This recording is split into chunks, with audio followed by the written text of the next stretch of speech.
ngasi nungdaram phongba phongsingdagi maruoiba pau kharaga khangatcharaga mayamda share tawjage ahanbada NACN IM ni singnaba singba FCI gi gari singda lupa lising ahum pidrabadi gari mai thagani haibadagi singba lepkhre National Highway Kuntraga Taret Impal Jiribam Lambi da Sieliba FCI gi singba gari singda Nagaland gi laholup ama oiriba NACN IM ni singnaba singna naha kharana singba gari singda gari trip amamamda lupa lising ahum pidrabadi gari mai thagani haiduna ki halakpadagi ngasidagi hauna FCI gi sing puba gari sing starting thadokre NACN IM ni singnaba singna FCI gi singba gari singda ki halakliba asigi matangda ngakpi senbinabagi thabak paikhatpinabagi damakta all Jiribam Road Transport Drivers Union gi General Secretary and Maniton Singana Deputy Commissioner Jiribam da ayiba sirol amasu pisinkhre sirol asi copy tu oina Jiribam District SP da su pisinki hairi sirol asida palibadi makhoi masana masabu singi laholup amani haina saktak saba naha kharana Jiribam da lairiba Food Corporation of India FCI digi singliba gari singda gari trip amamamda lupa lising ahum pigadabane kariguma sanfam sing asi pidrabadi gari sing mai thadoktuna manghangani haibisni DC da pisin kiba serol asida mayek sengna palibadi khulai paiba naha sing asina hanadagi hauna Imphal Jiribam lambi paringi nungkaw point da gari amamamdagi lupa chama nungba point da lupa chonga barakta lupa chama amadi Rengpang da lupa chama lawbagi thabak sathaduna lairi masigi mathakta gari amamamdagi lupa lising ahum lawgani haina khangalakpa asidagi gari senba lepagi phirap asi lawrakpani maduna FCI gi singba gari sing ngakpi senbibagi thabak paikhatpina basu serol aduda palli hiramasiga mari lainana ngasi Jiribam DC office ta DC na share lawduna Jiribam district SP amadi mari lainaba official singa loinana atuba mifam ama pangthoktuna khanakhre oirakliba phibam asigi matangna Manipur Sarkar da ayiba sirol pisinduna marik sumna khanganba loinana Imphal Jiribam lambi da security gi akan mangak senbagi thorang paikhatpina basu sarkar na khangananaba warep lawkhre hairi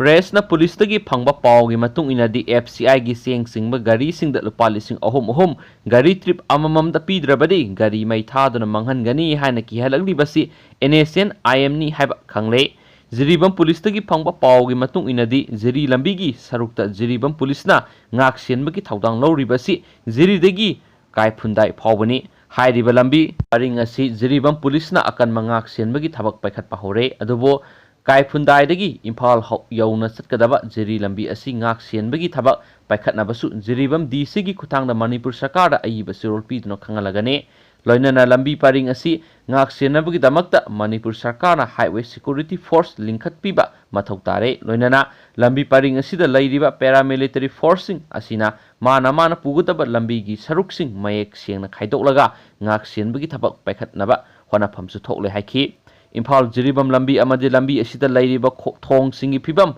phattabadagi driver singna ngahak laitana awaba kya mayoknaduna laklibani Jiribam police ki maikaidagi su driver singi damakta pangbiya ba tengbang pangduna lakli maduna housing Imphal Jiribam lambi asi ngak senbagi thabak paikhatpam thokle FCI gi sing puba gari sing sienma lepkhrabadi Manipur miyamna saningai sing laitabadagi asauba awaba soidana mayoknaba yai hena su poksisna makhatana phungdokli atopa paw manamo Masak khangdaba laisat ama sandoraktuna kharau khunauda sandang kaya marum sirei ngasidagi numit kharanigi mamangnigi Tengnaupal district ki manung sanba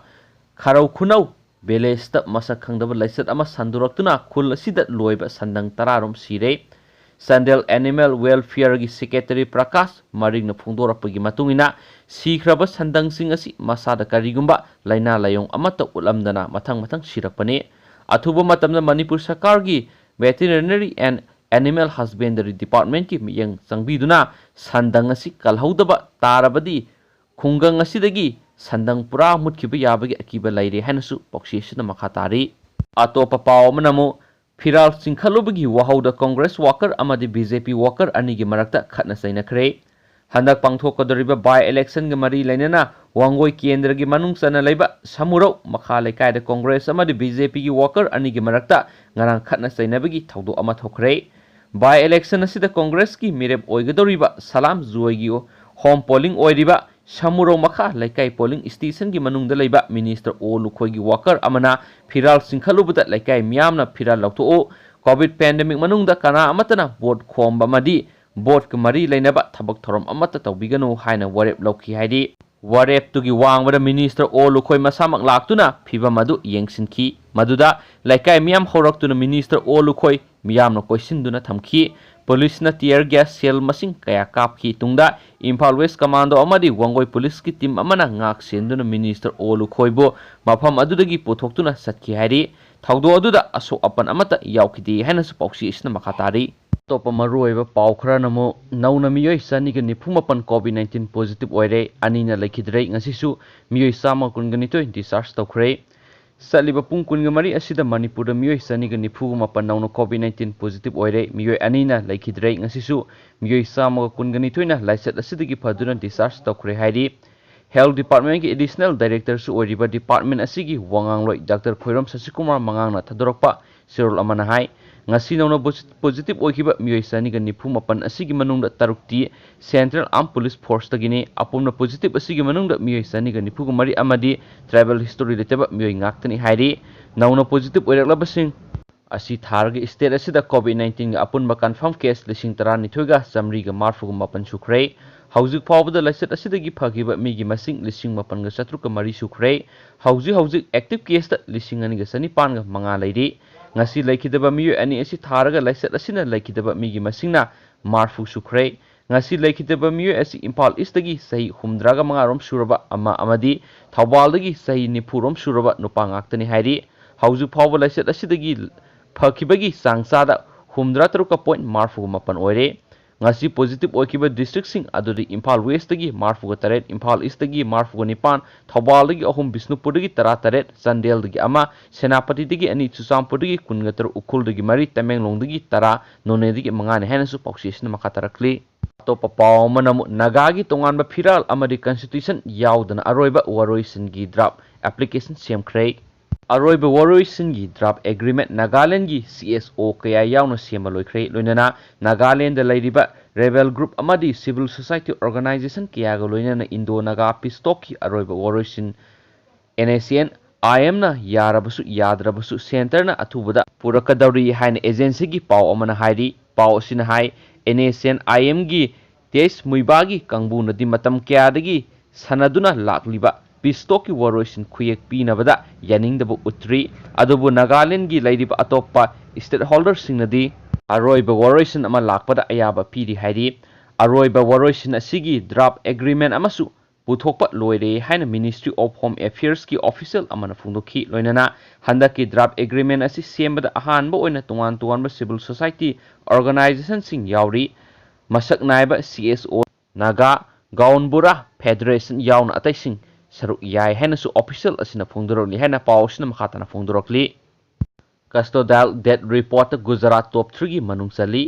हुरानबा अमा custody सिखिबगा लोइनना Gujarat state custodial death report की मतुंग इना top 3 दा यावरी हुरानली हैना फारबा मतुंगदा बडोदरा की मनुंग सना लैबा फाथेगुंज police station दा लैखिद्रबा सेक्निसर बाबू हाटपदा चेनबा police official सिंग फगतले हाइरी थवोंग असिबु CID crime न थिजिन हुमजिनबगा लोइनना असेंबा लंगला लंगजिन पुथोकपदा मतेंग पांगलगनी हाइरी national crime record bureau की NCRB की डाटा की मतुंग इना तमिलनाडुना केस 13 लैदुना टॉप मोस्ट पोजीशन दा अदुगा महाराष्ट्र ना अमसुम गुजरात ना केस 5 लैदुना अनिसुबा पोजीशन दा लैरी हैना फोंदोरकली गुजरात पुलिस ना ख्वाइदगी एक्टिव ओइबा कस्टोडियल डेथ की मरमदा थिजिल्लिबा स्टेट अमा ओइरी हैना पॉक्सीसना मखाताना फोंदोरकली थैंक यू मसम ma'am ngasi gi oina pawsi matang asai lusinjrage du horen pung 8 makhai ma'am update पिजरारोय ngasi gi oina do hay ayung ata oina ma'am update पिजरागे थैंक यू